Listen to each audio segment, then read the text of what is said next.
Lembro-me da delação premiada, formalizada por Delcídio do Amaral, em 11 de fevereiro de 2016.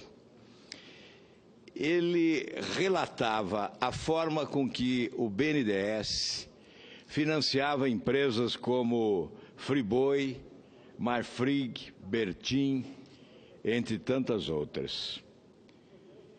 E fazia referência à retribuição que era oferecida por essas empresas aos agentes públicos que haviam contribuído para a concretização daqueles empréstimos privilegiados. E o ex-senador Delcídio afirmava que, se houvesse uma colaboração de um dos donos destas empresas, a República cairia. Ele afirmou taxativamente: cai a República. E a impressão que fica é que a República caiu no dia em que os empresários da JBS falaram. Na delação premiada que estarreceu o Brasil pelo volume de recursos públicos que foram utilizados na forma de pagamento de propina. Alguns jornais, revistas, a imprensa criticam o fato do grupo JBS ter se tornado um gigante internacional com o dinheiro do BNDES. Todavia, pouco se fala sobre a engenharia normativa e financeira que permitiu ao BNDES ser tão generoso com diversos grupos empresariais, inclusive JBS. Foi por meio de um decreto, o decreto número 622, do dia 21 de dezembro de 2007, que o então presidente Lula modificou o inciso 2º do artigo 9º do Estatuto do BNDES, para permitir ao banco financiar a aquisição de ativos por empresas de capital nacional no exterior. Veja a sutil alteração promovida pelo presidente Lula.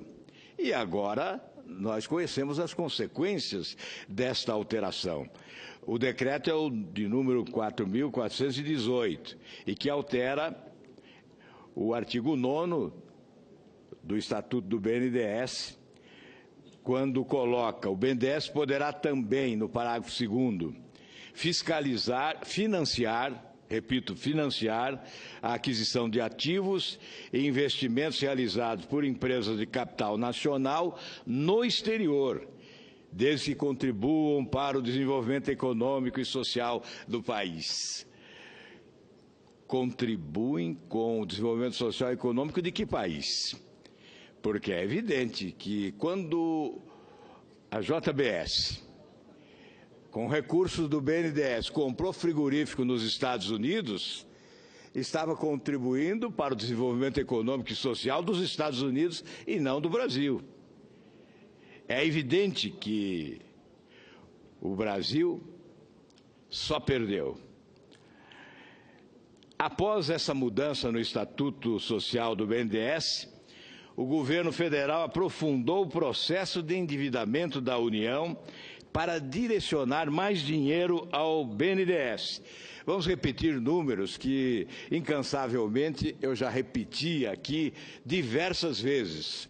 Foram 716 bilhões de reais, de 2008 a 2014, durante 6 anos, portanto, empréstimos da União ao BNDES, 716 bilhões de reais.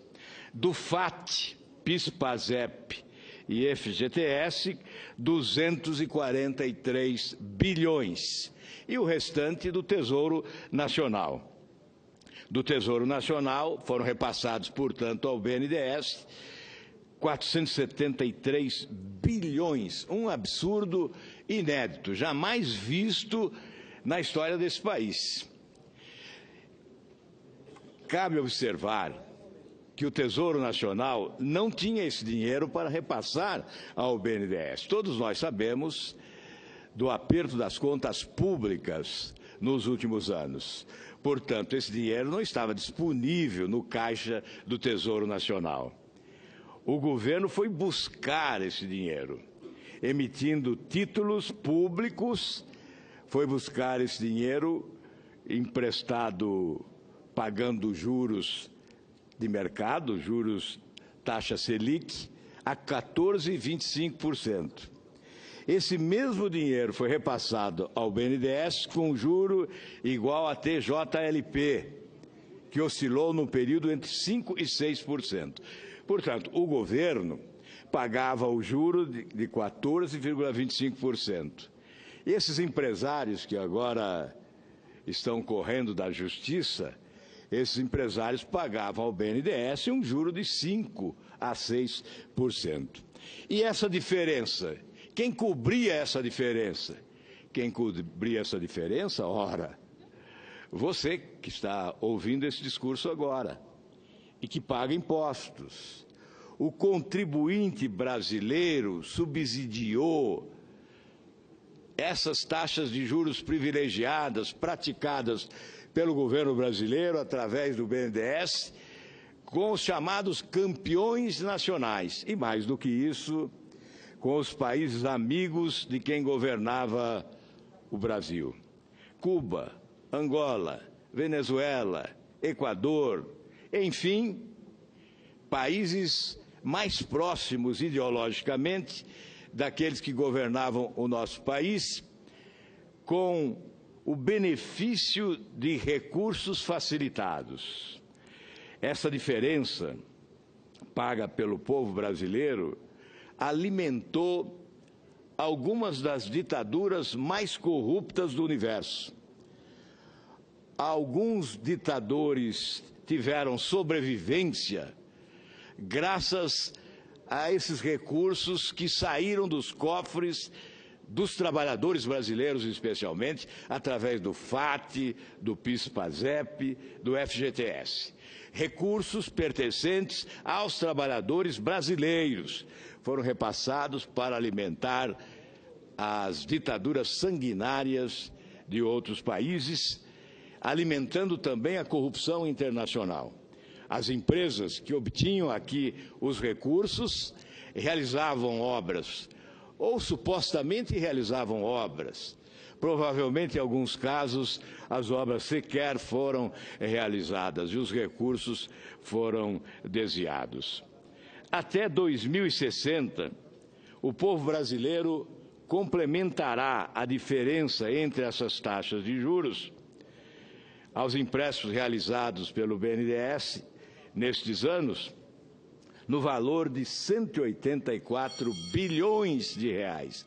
Portanto, os brasileiros pagarão 184 bilhões.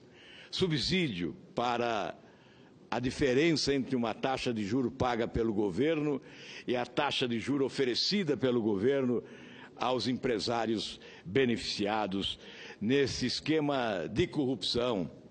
Um complexo esquema de corrupção, sim, que começou lá atrás, com a alteração do Estatuto do BNDES.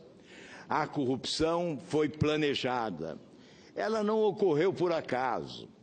Ela foi planejada, envolveu o presidente do país, que autorizou por decreto a alteração do Estatuto do Banco, a fim de que ele pudesse financiar essas empresas que levavam esses recursos para o exterior. Serão, portanto, 184 bilhões nos próximos anos. Com estrutura normativa aparelhada e caixa robusto, o BNDES se tornou uma poderosa instituição de financiamento com alta ingerência do Poder Executivo em suas decisões. Essa situação corresponde exatamente ao momento de apogeu de empresas como o Grupo JBS e o conglomerado de Eike Batista. Foi exatamente após essa mudança do Estatuto do BNDES que o Grupo JBS adquiriu grandes empresas nos Estados Unidos. Efetivamente, analisando a sequência de fatos que hoje temos conhecimento, fica fácil verificar que os crimes praticados foram planejados, um esquema planejado de corrupção. não ocorreram de forma aleatória e de acordo com as oportunidades. Não. As oportunidades foram devidamente planejadas e executadas, inclusive com mudança na legislação e emissão de títulos que inflaram a dívida pública brasileira.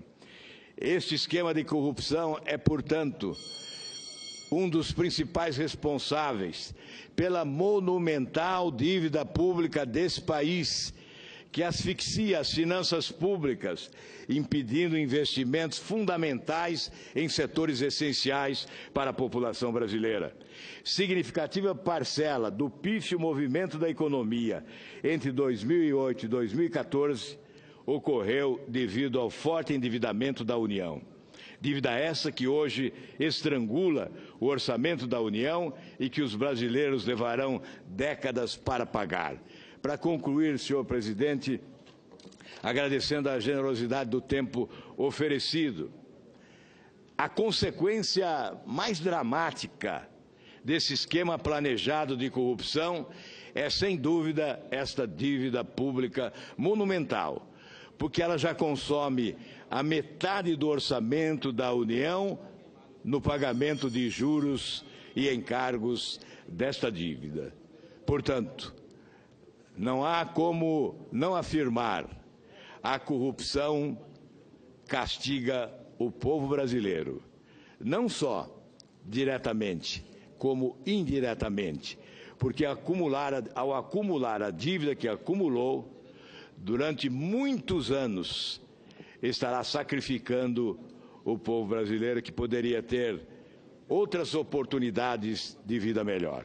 Muito obrigado, senhor presidente.